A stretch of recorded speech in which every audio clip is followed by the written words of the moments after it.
The darkest manipulation, it isn't loud. It's quiet, almost silent. It's woven into the spaces between the words. And it isn't dramatic. There's no big, obvious scene. The most dangerous kind of manipulation is the kind you don't even notice.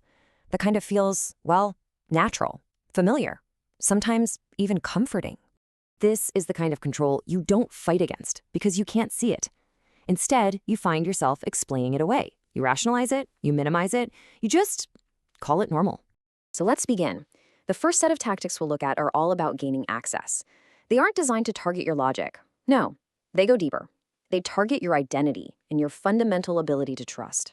Now, this is one of the most powerful and, honestly, most invisible tactics. Someone reflects back a version of you that feels so seen, admired, understood, validated. But here's the thing you have to understand. It isn't a reflection. It's a construction. They aren't mirroring who you are. They're mirroring who you want to be. And once you bond with that perfect image of yourself, you've bonded with them. Then you have the emotional echo. You're excited, they're excited. You're frustrated, they're frustrated.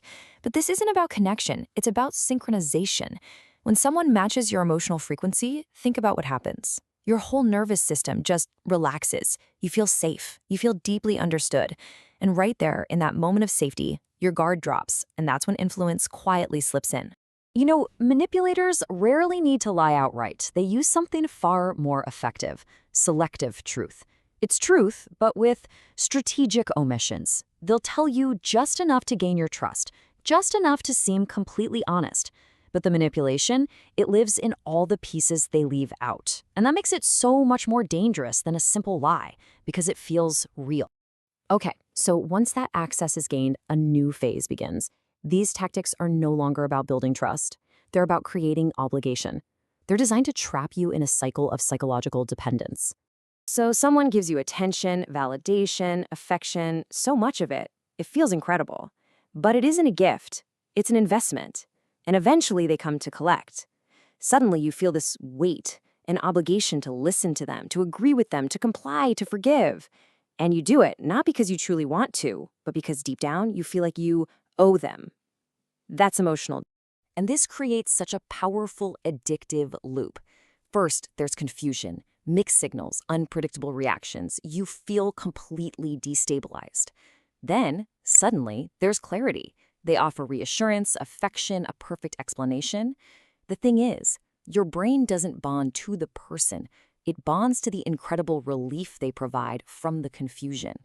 It makes you addicted to the very source of your instability. Now we arrive at the most disorienting tactics. These aren't just about gaining trust or creating debt. This is about reshaping your reality.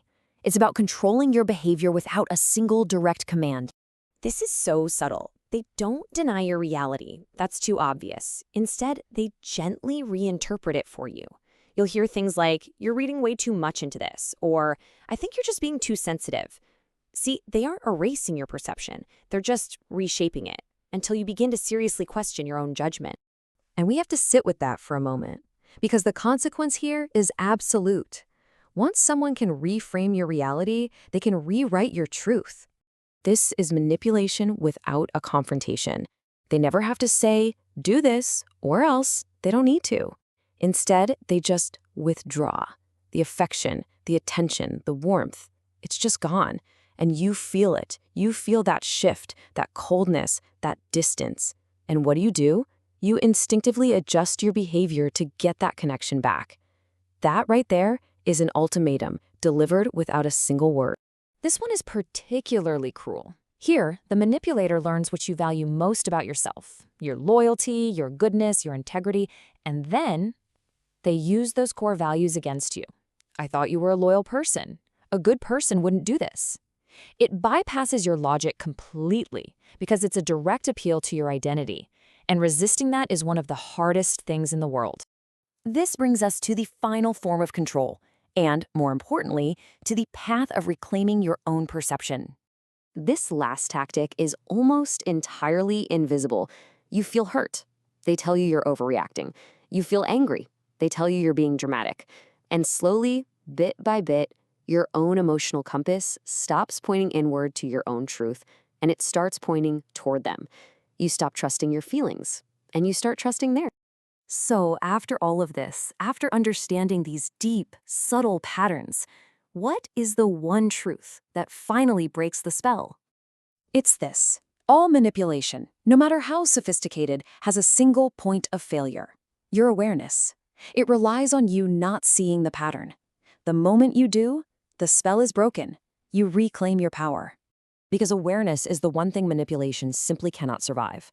And once you trust your own perception again, no one can use your heart, your mind, or your identity against you.